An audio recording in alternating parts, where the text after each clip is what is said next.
नमस्कार पेंशन धारकों सभी साथियों सांवला गुरु न्यूज में आपका स्वागत है। हमेशा पल पल की खबरें सुनने के लिए चैनल को सब्सक्राइब करें और बेल आइकन दबाएं ताकि हम खबर रिलीज करें तो आप तक खबर पहुंच सके। चलो खबर का सिलसिला शुरू करते हैं। खबर सुनिए।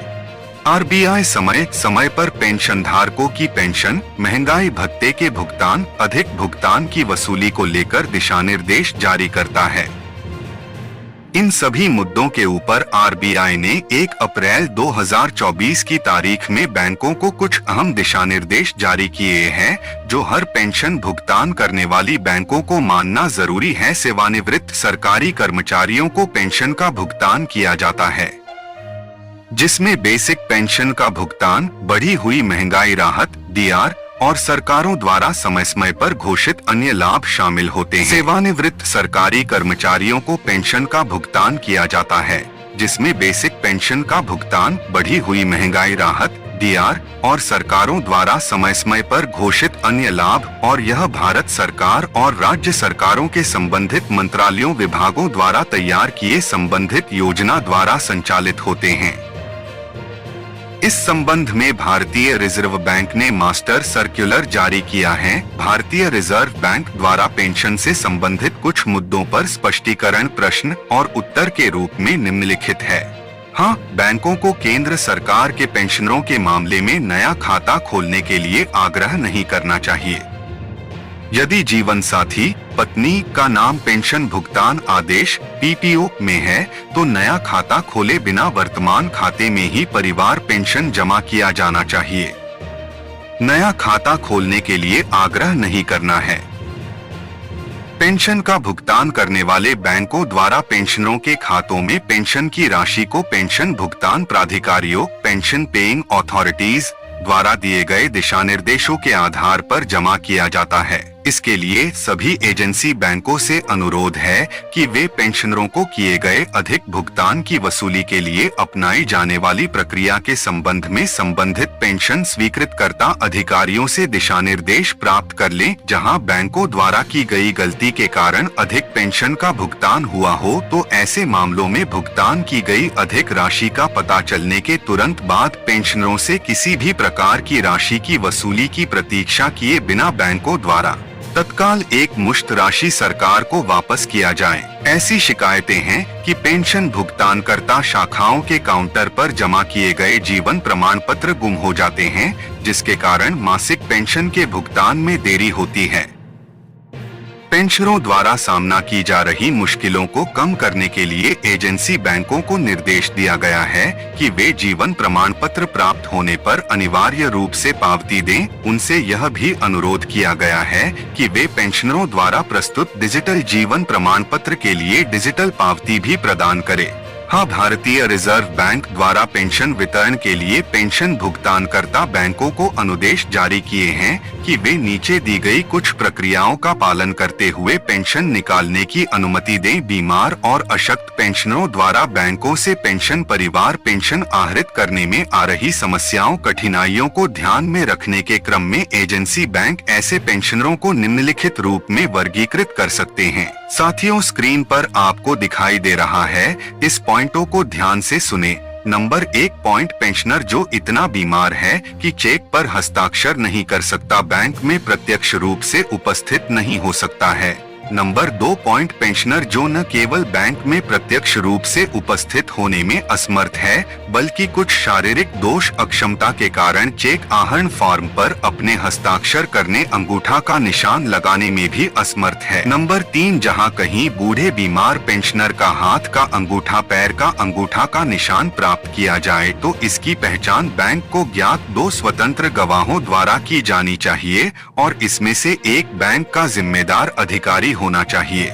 नंबर 4, जहां पेंशनर अपने हाथ का अंगूठा, पैर का अंगूठा का निशान नहीं लगा सकता और बैंक में प्रत्यक्ष रूप से उपस्थित होने में भी असमर्थ है तो चेक आहरण फॉर्म पर एक निशान लिया जाए और 2 स्वतंत्र गवाहों द्वारा इसकी पहचान की जानी चाहिए और इसमें से एक बैंक का जिम्मेदार अधिकारी होना चाहिए। आरबीआई समय समय पर पेंशन धारकों की पेंशन, महंगाई भत्ते के भुगतान, अधिक भुगतान की वसूली को लेकर दिशा निर्देश जारी करता है। इन सभी मुद्दों के ऊपर आरबीआई ने 1 अप्रैल 2024 की तारीख में बैंकों को कुछ अहम दिशा निर्देश जारी किए हैं, जो हर पेंशन भुगतान करने वाली बैंकों को मानना जरूरी है। सेवानिवृत्त सरकारी कर्मचारियों को पेंशन का भुगतान किया जाता है, जिसमें बेसिक पेंशन का भुगतान, बढ़ी हुई महंगाई राहत डीआर और सरकारों द्वारा समय समय पर घोषित अन्य लाभ शामिल होते हैं। पेंशन अदाकर्ता एजेंसी बैंक को डाक, फैक्स, ईमेल से सरकार द्वारा दी गई सरकारी आदेशों की प्रतियां या संबंधित सरकारों के वेबसाइट का एक्सेस प्राप्त कर दी गई जानकारी के आधार पर महंगाई राहत को संशोधित करना है और बिना देरी के महंगाई राहत का तत्काल भुगतान करना है। हाँ, पेंशन अदाकर्ता बैंक पेंशन बकाया पेंशन के देरी से जमा होने पर प्रतिवर्ष 8% की निर्धारित दर से भुगतान की नियत तिथि के बाद विलंब होने पर क्षतिपूर्ति करेगी। यह क्षतिपूर्ति दिनांक 1 अक्टूबर 2008 के बाद के सभी विलंबित पेंशन भुगतानों के मामले में पेंशनरों के खाते में उसी दिन पेंशनर से दावे की प्रतीक्षा किए बिना स्वतः जमा हो जाएगी। जिस दिन संशोधित पेंशन बकाया से संबंधित राशि बैंक को प्राप्त होती है। पेंशन प्रतिपूर्ति दावों के त्वरित निपटान और समाधान के लिए एकल खिड़की प्रणाली प्रारंभ की गई थी। इसका उद्देश्य यह है कि आरबीआई के कार्यालयों अथवा एसबीआई के हस्तक्षेप के बिना पेंशन अदा करने वाले प्रत्येक बैंक को उनके अधिकार के अंतर्गत जिम्मेदार बनाया जाए, जिससे दावों की प्रतिपूर्ति में विलंब न हो। इस प्रकार का निर्णय अगर केवल जजों के लिए है तो यह पेंशन का भेदभाव है, संविधान के अनुच्छेद 14 का उल्लंघन है, क्योंकि इस अनुच्छेद में कहा गया है कि किसी के साथ भेदभाव नहीं किया जा सकता है। ऐसे में जजों के लिए अलग नियम और बाकी अन्य पेंशन धारकों के लिए अलग नियम, यह पेंशन का भेदभाव नहीं तो क्या है? अभी के नियम के हिसाब से पेंशन भोगी जैसी 80 साल की उम्र पूरी करते हैं तब उनकी बेसिक पेंशन में 20% की बढ़ोतरी की जाती है। 50 साल की उम्र पूरी करने के बाद 30% की बढ़ोतरी की जाती है। 90 साल पूरी करने के बाद 40% की बढ़ोतरी की जाती है।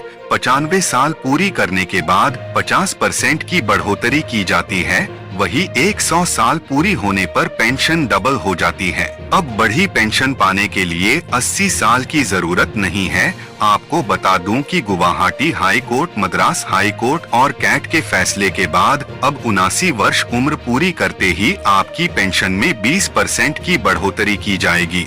वहीं पर कुछ बैंक 80 साल पूरी होने के बाद भी पेंशन धारकों को 20% अतिरिक्त पेंशन का भुगतान नहीं करते हैं। वह कहते हैं कि इसका ऑर्डर लेकर आओ। तो आपको बता दूं कि बैंकों को डिनाई करने का कोई अधिकार नहीं है। पेंशन अथॉरिटी से इसके ऊपर पहले ही मंजूरी मिली रहती है, तो बैंक डिनाई नहीं कर सकते हैं।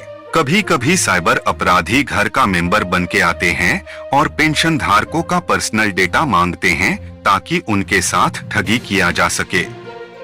साइबर अपराधियों की नजर पेंशन धारकों के ऊपर रहती है। किसी भी तरह से उनका व्यक्तिगत रिकॉर्ड वो लेना चाहते हैं। उनका डेटा लेकर वे उनको फोन करते हैं और सभी इंफॉर्मेशन उनके पास होने से पेंशन भोगी उनको विभाग का अधिकारी समझ बैठते हैं। इस प्रकार से ठगी को अंजाम दिया जाता है। इसी को लेकर केंद्र सरकार की तरफ से एक इम्पोर्टेंट गाइडलाइन जारी किया गया है, जो कि सभी मंत्रालय एवं विभाग के ऊपर लागू होता है। ऐसे में यह जरूरी दिशा निर्देश हर पेंशन भोगी को जानना बेहद ही जरूरी है। इस दिशा निर्देश में बताया गया है कि पेंशन भोगियों का डाटा किसी भी थर्ड पार्टी को ना दिया जाए। अगर वकील भी पेंशन भोगियों का व्यक्तिगत रिकॉर्ड मांगता है तो भी ना दिया जाए, जब तक उसके पास किसी भी प्रकार की उचित अथॉरिटी ना हो। सभी मंत्रालय विभागों को आदेश जारी किया गया है कि पेंशन भोगियों का डेटा तब दिया जाए जब पेंशन भोगी ने इसकी अथॉरिटी दी हो। मंत्रालय विभाग के अधिकारियों को पूरी तरह से जांच परख करके ही व्यक्तिगत रिकॉर्ड दूसरे पार्टी को सौंपना है।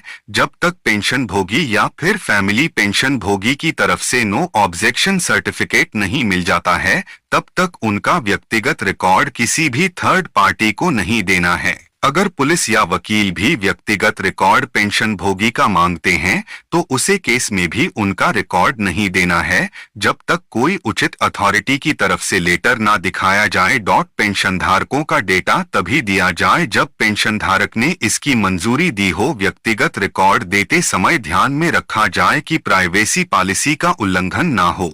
अगर व्यक्तिगत रिकॉर्ड लेने की उचित अथॉरिटी है, ऐसे में जितने भी मंत्रालय और विभाग के अधिकारी हैं, जब पेंशन भोगी का रिकॉर्ड देंगे तब उनका व्यक्तिगत रिकॉर्ड कौन ले गया है उसकी जानकारी रखेंगे। उनका आईडी कार्ड लेना है ताकि भविष्य में किसी भी प्रकार की अनहोनी ना हो पाए। मध्य प्रदेश के बालाघाट की विशाल जनसभा में पीएम मोदी ने कांग्रेस पार्टी पर चुटकी लेते हुए कहा कि लोकसभा चुनाव में कांग्रेस के लोग भाजपा से नहीं बल्कि एक दूसरे से लड़ रहे हैं, इसलिए एमपी के कोने कोने से फिर एक बार मोदी सरकार की आवाज आ रही है।